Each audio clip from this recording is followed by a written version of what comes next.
Hello everyone, myself Suraj Kamath. I am a B.Ed first year student studying in KLA Society's College of Education, Ankola. So today I am going to explain about black holes. So black holes ಅಂದರೆ ಏನಂತ ನೋಡೋಣ.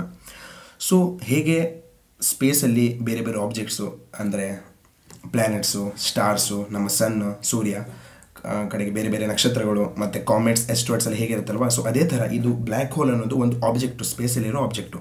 So ಇದೇನೆಂದರೆ a black hole is a massive compact astronomical object so dense that its gravity prevents anything from escaping, even light. ಅಂದರೆ ಇದಕ್ಕೆ ಯಾಕೆ black hole ಅಂತಾರಂದರೆ ಅಲ್ಲಿಂದ light ಕೂಡ escape ಆಗಲ್ಲ.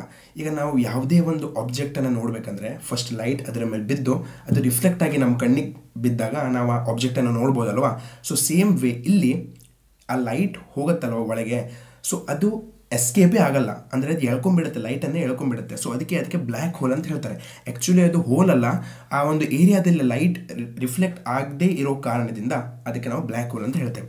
ಸೊ ಅದು ಹೇಗೆ ಫಾರ್ಮ್ ಆಗುತ್ತೆ ಅಂದರೆ it is found by collapsing of large stars.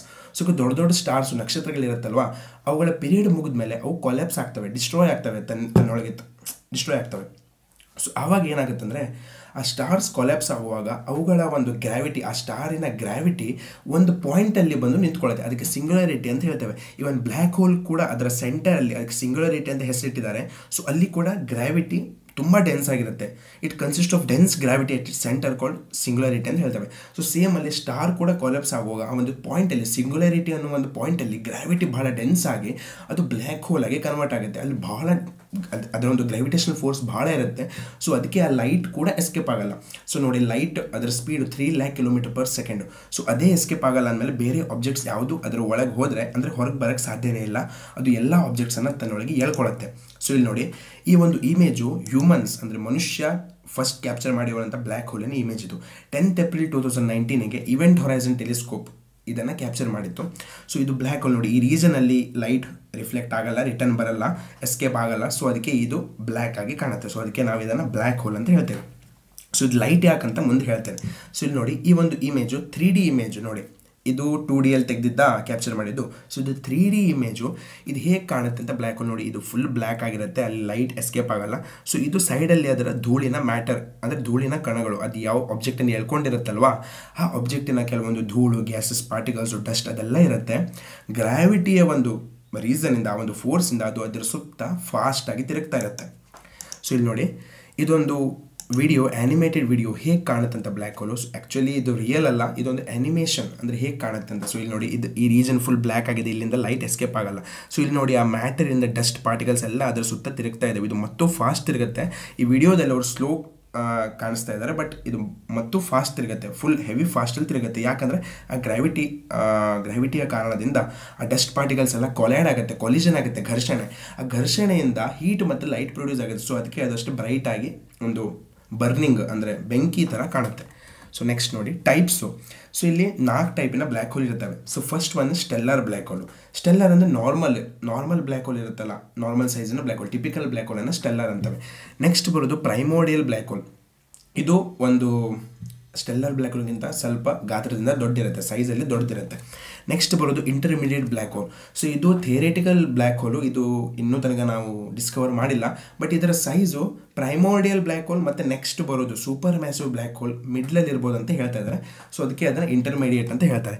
So last ಬರೋದು ಸೂಪರ್ ಮ್ಯಾಸಿವ್ ಬ್ಲ್ಯಾಕ್ ಹೋಲ್, ಇದೊಂದು ಹೆವಿ ಬ್ಲ್ಯಾಕ್ ಹೋಲ್ ಆಯಿತಾ. ಸೊ ನೆಕ್ಸ್ಟ್ ನೋಡಿ, ಇಲ್ಲಿ ಸ್ಯಾಗಿಟೇರಿಯಸ್ ಎ ಅಂತ ಹೇಳ್ತೀವಿ. ಸೊ ಇಲ್ಲಿ ನೋಡಿ, ಇದು ನಮ್ಮ ಮಿಲ್ಕಿ ವೇ ಗ್ಯಾಲಕ್ಸಿ. ಸೊ ಸೈಂಟಿಸ್ಟ್ಗಳ ಪ್ರಕಾರ ಎಲ್ಲ ಗ್ಯಾಲಕ್ಸಿಗಳಲ್ಲಿ ಮ್ಯಾಕ್ಸಿಮಮ್ ಎಷ್ಟು ಗ್ಯಾಲಕ್ಸಿ ಇರ್ತಾವಲ್ವ, ಫಾರ್ ಎಕ್ಸಾಂಪಲ್ ನಮ್ಮ ಗ್ಯಾಲಕ್ಸಿ ಮಿಲ್ಕಿ ವೇ ಗ್ಯಾಲಕ್ಸಿ, ನಮ್ಮ ನೇಬರಿಂಗ್ ಗ್ಯಾಲಕ್ಸಿ ಆಂಡ್ರೋಮೆಡಾ ಗ್ಯಾಲಕ್ಸಿ ಅಂತ. ಸೊ ಎಲ್ಲ ಗ್ಯಾಲಕ್ಸಿಗಳ ಸೆಂಟರಲ್ಲಿ ಒಂದು ಬ್ಲ್ಯಾಕ್ ಹೋಲ್ ಇರುತ್ತೆ, ಒಂದು ಸೂಪರ್ ಮ್ಯಾಸಿವ್ ಬ್ಲ್ಯಾಕ್ ಹೋಲ್ ಇರುತ್ತೆ ಅನ್ನೋದು ಒಂದು ಪ್ರೆಡಿಕ್ಷನು. ಸೊ ಅದೇ ಥರ ನಮ್ಮ ಮಿಲ್ಕಿ ವೇ ಗ್ಯಾಲಕ್ಸಿ ಇಲ್ಲಿ ಸೆಂಟರಲ್ಲಿ ಒಂದು ಬ್ಲ್ಯಾಕ್ ಹೋಲ್ ಇದೆ, ಅದನ್ನು ಸ್ಯಾಗಿಟೇರಿಯಸ್ ಎ ಅಂತ ಹೆಸರಿಟ್ಟಿದ್ದಾರೆ ನೋಡಿ, ನಾ ಹೇಳ್ದಂಗೆ ಆಯಿತಾ. ಸೊ ಇಲ್ಲಿ ನೋಡಿ, ಇಲ್ಲಿ ಮತ್ತೊಂದು video, it's just animation. So ಇಲ್ಲಿ ನೋಡಿ ಹೇಗೆ ತಿರುಗುತ್ತೆ. ಸೊ ಇದನ್ನು ಆಕ್ರಿಷನ್ ಡಿಸ್ಕ್ ಅಂತ ಹೇಳ್ತಾರೆ. ನಾವು ಹೇಳಿದ್ನಲ್ವಾ, bunch of dust, gas and dust particles.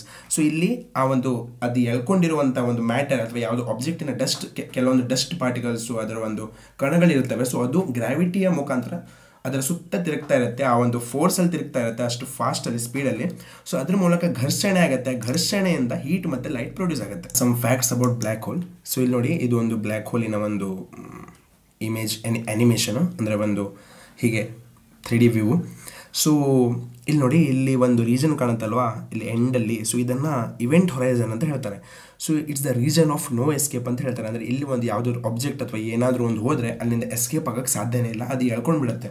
So actually ಇದು ಥಿಯರಿಟಿಕಲ್ ಹೇಳೋದು, ಇದು ಪಾಸಿಬಲ್ ಇಲ್ಲ. ಅಂದರೆ ನಾವು ಅದನ್ನು ಅಂದರೆ ಪ್ರಾಕ್ಟಿಕಲಿ ನೋಡಲಿಲ್ಲ ಹೇಗಾಗುತ್ತೆ ಅಂತ. But according to the calculations ಇದ್ರ ಹತ್ರ ಹೋಗೋಕ್ಕೆ ಸಾಧ್ಯ ಇಲ್ಲ, ಅದು ತನ್ನಲ್ಲಿ ಎಳ್ಕೊಂಡ್ಬಿಡುತ್ತೆ. ಬಟ್ ಇದನ್ನು ಇವೆಂಟ್ ಹೊರೈಸನ್ ಅಂದರೆ ಏನಾದರೂ ಪಾಸಿಬಲ್ ಆದರೆ, ಈಗ ಸ್ಪೀಡ್ ಆಫ್ ಲೈಟಲ್ಲಿ ಏನಾದರೂ ನಾವು ಫೈಂಡ್ ಮಾಡಿ ಒಂದು ಸ್ಪೇಸ್ ಶಿಪ್ ಫೈಂಡ್ ಮಾಡಿ ಅದನ್ನು ಡಿಸ್ಕವರ್ ಮಾಡೋಕ್ಕೆ ಟ್ರೈ ಮಾಡಿದ್ರು. ಸೊ ಆವಾಗ ಈ ಒಂದು ರೀಜನನ್ನು ಇವೆಂಟ್ ಹೊರೈಸನ್ ಅಂತ ಹೇಳ್ತಾರೆ. ಇಲ್ಲಿಂದ ನಾವು ಮುಂದೆ ಹೋದರೆ ದೆರ್ ಇಸ್ ನೋ ಎಸ್ಕೇಪ್, ನಾವು ಎಸ್ಕೇಪ್ ಆಗೋಕ್ಕೆ ಆಗಲ್ಲ, ರಿಟರ್ನ್ ಬರೋಕ್ಕೆ ಆಗಲ್ಲ, ನಾವು ಒಳಗೆ ಹೋಗಿಬಿಡ್ತೀವಿ, ಅದು ಎಳ್ಕೊಂಡು ಬಿಡುತ್ತೆ. ಸೊ ಅದಾದಮೇಲೆ ಇಲ್ಲೂ ಒಂದು ಸರ್ಕಲ್ ಕಾಣುತ್ತಲ್ವ ಇಲ್ಲಿ, ಇದನ್ನು ಫೋಟೋನ್ ಸ್ಪಿಯರ್ ಅಂತ ಹೇಳ್ತಾರೆ. ಫೋಟೋನ್ ಅಂದರೆ ಲೈಟು ಸೈಂಟಿಫಿಕ್ ಲ್ಯಾಂಗ್ವೇಜಲ್ಲಿ. ಸೊ ಇಲ್ಲಿ ಈ ಒಂದು ರೀಜನಲ್ಲಿ ಲೈಟು ಸುತ್ತಾ ಇರುತ್ತೆ, ಅಂದರೆ ಅದಕ್ಕೆ ಎಸ್ಕೇಪ್ ಆಗೋಕ್ಕಾಗಲ್ಲ.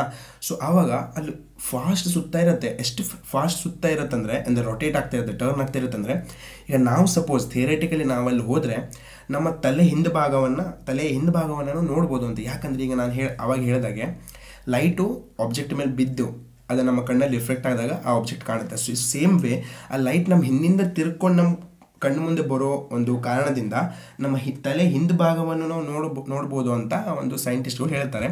ಇದು ಥಿಯರಿಟಿಕಲ್ಲು, ಪಾಸಿಬಲ್ ಇಲ್ಲ, ಆಯಿತಾ. ಸೊ ನೆಕ್ಸ್ಟ್ ನೋಡಿ, ನಾನು ಆವಾಗ ಹೇಳಿದಾಗೆ ಅದು ಹೇಗೆ ತನ್ನಲ್ಲಿ ಆಬ್ಜೆಕ್ಟ್ಸ್ ಎಳ್ಕೊಳತ್ತಂದ್ರೆ, ಸೊ ಇಲ್ಲಿ ನೋಡಿ ಇದೊಂದು ಆಬ್ಜೆಕ್ಟ್ ಯಾವುದೊಂದು ಪ್ಲಾನೆಟ್ ಅಥವಾ ಏನಾದರೂ, ಸೊ ಅದನ್ನು ಅದು ಹೇಗೆ ಎಳ್ಕೊಳತ್ತಂದ್ರೆ ಅದು ಎಳ್ಕೊಳ್ತಾ ಹೋಗುತ್ತೆ. ಅದ್ರ ಹತ್ತಿರ ಯಾವುದು ಭಾಗ ಇದೆ ಅದನ್ನು ಹಾಗೆ ಎಳ್ಕೊಳ್ತಾ ಕಂಪ್ಲೀಟಾಗಿ ತನ್ನೊಳಗೆ ಎಳ್ಕೊಂಡು ಬಿಡುತ್ತೆ. ಸೊ ಎಳ್ಕೊಳ್ಳುವಾಗ ಈ ಮ್ಯಾಟರ್ ಇರುತ್ತಲ್ಲ ಅದೇ ಅದರ ಹೊರಗಿರುತ್ತೆ. ಸೊ ಇದು ನೋಡಿ, ಈ ಮ್ಯಾಟರು ಅದು ಆವಾಗ ಹೇಳಿದಾಗೆ ಕಾಲಿಷನ್ ಎಲ್ಲ ಆಗಿ ಘರ್ಷಣೆ ಆಗಿ ಹೀಟ್ ಮತ್ತು ಲೈಟ್ ಪ್ರೊಡ್ಯೂಸ್ ಮಾಡುತ್ತೆ.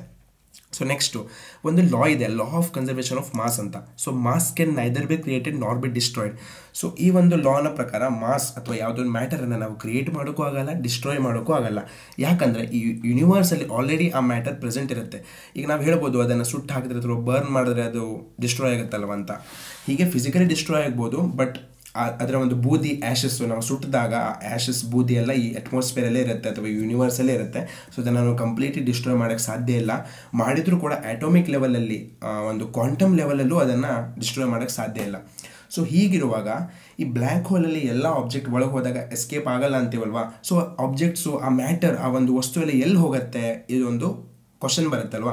ಸೊ ಈ ಲಾ ಪ್ರಕಾರ ಸಾಧ್ಯ ಇಲ್ಲ ಅದು, ಬಟ್ ಅದು ಎಲ್ಲಿ ಹೋಗುತ್ತೆ ಅಂತ, ಡಿಸ್ಟ್ರಾಯ್ ಅಂತೂ ಆಗಲ್ಲ, ಬಟ್ ಅದು ಎಲ್ಲಿ ಹೋಗುತ್ತೆ ಅಂತ ಕಾನ್ಸೆಪ್ಟ್ ಬರುತ್ತೆ. ಸೊ ಆವಾಗ ಬರೋ ಕಾನ್ಸೆಪ್ಟು ವೈಟ್ ಹೋಲ್ಸ್ ಅಂತ.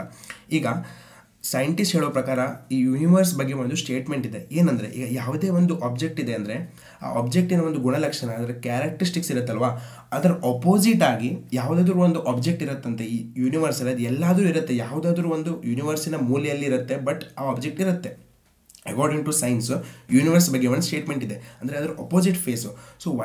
ಸೊ ಬ್ಲ್ಯಾಕ್ ಹೋಲ್ ಯಾವಾಗ ಎಲ್ಲ ವಸ್ತುವನ್ನು ತನ್ನೊಳಗೆ ಎಳ್ಕೊಳ್ಳುತ್ತೋ ಎಸ್ಕೇಪ್ ಮಾಡಲ್ಲ, ಹೊರಗೆ ಬಿಡಲ್ಲ. So same way white holes ಕೂಡ ಇರ್ಬೋದು ಅಂತ ಸೈಂಟಿಸ್ಟ್ ಪ್ರೆಡಿಕ್ಟ್ ಮಾಡ್ತಾರೆ. ಇದನ್ನೂ ನಾವು ಡಿಸ್ಕವರ್ ಮಾಡಿಲ್ಲ, ಫೈಂಡ್ ಔಟ್ ಮಾಡಿಲ್ಲ, ಇದೆಯೋ ಇಲ್ಲ ಅಂತ ಗೊತ್ತಿಲ್ಲ. ಬಟ್ ಒಂದು ಕ್ವಶನ್ ಬರುತ್ತೆ, ಒಂದು ಕಾನ್ಸೆಪ್ಟ್ ಬರುತ್ತೆ ವೈಟ್ ಹೋಲ್ಸ್ ಅಂತ. ಸೊ ಆ ಬ್ಲ್ಯಾಕ್ ಹೋಲ್ ಎಳ್ಕೊಂಡಂಥ ವಸ್ತುಗಳನ್ನೆಲ್ಲ ವೈಟ್ ಹೋಲ್ಸ್ ಹೊರಗೆ ಬಿಡ್ಬೋದು ಅಂತ ಒಂದು ಕಾನ್ಸೆಪ್ಟ್ ಬರುತ್ತೆ. ಸೊ ನೆಕ್ಸ್ಟ್ ಬರೋ ಕಾನ್ಸೆಪ್ಟ್ ಏನಂದರೆ ಟೈಮ್ ಡೈಲೇಷನ್ ಅಂತ. ಸೊ ಟೈಮ್ ಡೈಲೇಷನ್ ಏನಂದರೆ, ಈಗ ಟೈಮು ಸ್ಲೋ ಆಗುತ್ತೆ, ಅಂದರೆ ಟೈಮ್ ವೇರಿ ಆಗುತ್ತೆ. ಸೊ ನೀವು ಕಾನ್ಸೆಪ್ಟ್ ಕೇಳಿರ್ಬೋದು ಟೈಮ್ ಟ್ರಾವೆಲ್ ಅಂತ, ಅಂದರೆ future time travel, past time travel ಅಂತ ನೀವು ಕೇಳಿರ್ಬೋದು. ಸೊ ಅದೇ ಒಂದು ಕಾನ್ಸೆಪ್ಟಲ್ಲಿ ಟೈಮ್ ಡೈಲೇಷನ್ ಅಂತ ಬರುತ್ತೆ. ಸೊ ಟೈಮ್ ಡೈಲೇಷನ್ನು ಎರಡು ರೀತಿಯಲ್ಲಿ ಆಗುತ್ತೆ, ಎರಡು ಟೈಪಲ್ಲಿ. So first one kinematic time dilation ಅಂತ ಹೇಳ್ತಾರೆ. ಅಂದರೆ ಸ್ಪೀಡಲ್ಲಿ ನಾವು ಎಷ್ಟು ಸ್ಪೀಡಲ್ಲಿ ಹೋಗ್ತೀವಿ, ಎಷ್ಟು ಸ್ಪೀಡಲ್ಲಿ ಹೋಗ್ತೀವಿ ಅಷ್ಟು ಟೈಮ್ ಸ್ಲೋ ಆಗುತ್ತೆ ಅಂತ. ಅಂದರೆ ಈಗ ಸ್ಪೀಡ್ ಆಫ್ ಲೈಟಲ್ಲಿ 3 lakh km/s ಅಥವಾ ಅದರ ಹತ್ತಿರ ಆ ಒಂದು ಸ್ಪೀಡಲ್ಲಿ ನಾವು ಯಾವುದಾದ್ರೂ ಸ್ಪೇಸ್ ಕ್ರಾಫ್ಟಲ್ಲಿ ಹೋದರೆ ನಮಗೆ ಟೈಮ್ ಸ್ಲೋ ಆಗುತ್ತೆ ಅಥವಾ ಆಲ್ಮೋಸ್ಟ್ ಸ್ಲೋ ಆಗುತ್ತೆ ಅಂತ ಸೈಂಟಿಸ್ಟ್ ಹೇಳ್ತಾರೆ. ಅಂದರೆ according to calculations, mathematical calculations scientist ಮಾಡಿರೋ ಪ್ರಕಾರ ಸ್ಪೀಡ್ ಆಫ್ ಲೈಟಲ್ಲಿ ಹೋದರೆ ಟೈಮ್ ಆಲ್ಮೋಸ್ಟ್ ಸ್ಲೋ ಆಗುತ್ತೆ ಅಂತ ಹೇಳ್ತಾರೆ. ಎರಡನೇ ಒಂದು ಟೈಪ್ ಯಾವುದಂದರೆ ಗ್ರಾವಿಟೇಷನಲ್ ಟೈಮ್ ಡೈಲೇಷನ್ ಅಂತ ಹೇಳ್ತಾರೆ. ಅದು ಬ್ಲ್ಯಾಕ್ ಹೋಲಿಗೆ ರಿಲೇಟ್ ಆಗಿರೋದು. ಸೊ ಗ್ರಾವಿಟೇಷನಲ್ ಟೈಮ್ ಡೈಲೇಷನ್ ಅಂದರೆ ಗ್ರಾವಿಟಿ ಹೆಚ್ಚಿದೆ, ಎಷ್ಟು ಗ್ರಾವಿಟಿ ಹೆಚ್ಚಿರುತ್ತೆ ಅಷ್ಟು ಟೈಮ್ ಸ್ಲೋ ಆಗುತ್ತೆ. ಸೊ ಇದಕ್ಕೆ ನಾವು ಒಂದು ಸಿನಾರಿಯೋ ತೊಗೊಳ್ಬೋದು. ಈಗ ಫಾರ್ ಎಕ್ಸಾಂಪಲ್ ಯಾವುದಾದ್ರೂ ಒಂದು ಬ್ಲ್ಯಾಕ್ ಹೋಲ್ ಇದೆ ಅಂದರೆ ಅದರ ಹತ್ತಿರ ಅಂದರೆ ಅದರ ಗ್ರಾವಿಟೇಷನ್ ಇನ್ಫ್ಲೂಯೆನ್ಸಲ್ಲಿ ಒಂದು ಪ್ಲ್ಯಾನೆಟ್ ಇದೆ ಅಂದರೆ, ಈಗ ನಾವು ಅಲ್ಲಿ ಹೋದರೆ ಅಲ್ಲಿ ನಾವು 1 ಗಂಟೆ ಸ್ಪೆಂಡ್ ಮಾಡಿದರೆ ಮೇ ಬಿ ನಮ್ಮ ಭೂಮಿಯಲ್ಲಿ 4 ವರ್ಷ ಕಳಿಬೋದು. 1 hour = 4 years ಆನ್ ಅರ್ತ್, ಆ ಒಂದು ಇಕ್ವೇಷನ್ ಆಗ್ಬೋದು. ಸೊ ಹಾಗೆ ಸಿನಾರಿಯೋ ಇರ್ಬೋದು. ಆ ಥರ ಅಂದರೆ ಎಕ್ಸಾಕ್ಟ್ ಇರುತ್ತಂತಲ್ಲ, ಬಟ್ ಹೀಗೆ ಇನ್ಫ್ಲೂಯೆನ್ಸ್ ಆಗುತ್ತೆ ಗ್ರಾವಿಟಿಯಿಂದ. ಇದು ಬೇರೆಯೇ ಕಾನ್ಸೆಪ್ಟು, ಭಾಳ ಇಂಟ್ರೆಸ್ಟಿಂಗ್ ಮತ್ತು ಮಿಸ್ಟೀರಿಯಸ್ ಇದೆ. ಸೊ ನಾವು ಇದ್ರ ಬಗ್ಗೆ ಮತ್ತು ರಿಸರ್ಚ್ ಮಾಡ್ಬೋದು. ಸಾಕಷ್ಟು ವಿಡಿಯೋಸ್ ಸಿಗುತ್ತೆ, ಸಾಕಷ್ಟು ಆರ್ಟಿಕಲ್ಸ್ ಸಿಗುತ್ತೆ ಇದ್ರ ಬಗ್ಗೆ. ಸೊ ಈ ಬ್ಲ್ಯಾಕ್ ಹೋಲ್ ಅನ್ನೋದು ಇದು ನಿಜವಾಗ್ಲೂ ಇದೆ, ಇಟ್ಸ್ ಪ್ರೆಸೆಂಟ್. ನಾನು ಹೇಳಿದಾಗೆ ನಮ್ಮ ಗ್ಯಾಲಕ್ಸಿ ಸೆಂಟರಲ್ಲೂ ಬ್ಲ್ಯಾಕ್ ಹೋಲ್ ಇದೆ. ಬಟ್ ಇದ್ರ ಬಗ್ಗೆ ಸುಮಾರಷ್ಟು ಅನ್ಎಕ್ಸ್ಪ್ಲೋರ್ಡ್ ಫ್ಯಾಕ್ಟ್ಸ್ ಇದ್ದಾವೆ. ಇನ್ನೂ ತನಕ ನಮಗೆ ಸೈಂಟಿಸ್ಟಿಗೆ ಅಥವಾ ನಮ್ಮ ಮನುಷ್ಯರಿಗೆ ಇನ್ನೂ ತನಕ ಗೊತ್ತಾಗಿಲ್ಲ, ಯಾಕಂದರೆ ನಾವು ಅಲ್ಲಿ ಹೋಗ್ಲಿಕ್ಕೆ ಸಾಧ್ಯ ಇಲ್ಲ ನಾನು ಹೇಳಿದ ಪ್ರಕಾರ. ಬಟ್ ಫ್ಯೂಚರಲ್ಲಿ ಯಾವುದಾದ್ರು ಒಂದು ಇನ್ವೆನ್ಷನ್ ಆಗಿ, ಈಗ ಸುಮಾರಷ್ಟು ಇನ್ವೆನ್ಷನ್ ಆಗ್ತಾ ಇದೆ. ಸ್ಪೀಡ್ ಆಫ್ ಲೈಟಲ್ಲಿ ಹೋಗಲಿಕ್ಕೆ ಯಾವುದೋ ಒಂದು ವ್ರ್ಯಾಪ್ ಡ್ರೈವ್ ಅಂತ ಸೈಂಟಿಸ್ಟ್ಗಳು ಥಿಯರಿಟಿಕಲ್ ಆಗಿ ರೆಡಿ ಮಾಡ್ತಾ ಇದ್ದಾರೆ, ಅದರ ಮೇಲೆ ವರ್ಕ್ ಮಾಡ್ತಾ ಇದ್ದಾರೆ. ಇನ್ನೂ ತನಕ ಅದು ಪ್ರಾಕ್ಟಿಕಲಿ ಎಕ್ಸ್ಪೆರಿಮೆಂಟಲಿ ಆಗಲಿಲ್ಲ, ಜಸ್ಟ್ ಥಿಯರಿಟಿಕಲಿ ಮಾಡ್ತಾ ಇದ್ದಾರೆ.